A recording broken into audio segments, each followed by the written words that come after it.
ભક્તિમાં સાહેબ સંશય ના હોય. ભક્તિ તો દિલથી કરવાની, ભાવથી કરવાની. મોજ મારે ને મોજમાં ફરું, આ તો મોજની વાતો રે. મોજ ગઈ આનંદ.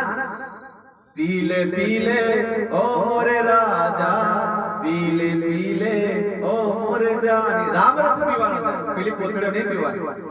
હે એની મોજ ના કોણ લાગે? હે કંપનીએ ગાડી છોડાઈ, હીરો હોન્ડા ની છોડાઈ હોય, હોન્ડા સિટી છોડાઈ હોય, મેં કેરોસીન નોખી દે તો જતું રહેલું. હે એ પેટ્રોલ ની કીટ હોય તો પેટ્રોલ જ ચલાવવાનું, સીએનજી કે તો સીએનજી ચલાવવાનું. હે આપણું સાહેબ ભારતનો એક જ ઘરેણું છે સંસ્કાર, એ જ આપણું ઘરેણું છે. ભારત દેશનું સત્ય હોય તો ઘરેણું સંસ્કાર. સંસ્કાર વગરનું બધું નકામ. બાળકના સંસ્કાર તમે ના આલો પછી કે મારો મોટો થઈને મને ઓન કરે છે, ત્યાં એ તમારી ભૂલ છે. जिंदगी एक किराए का घर है।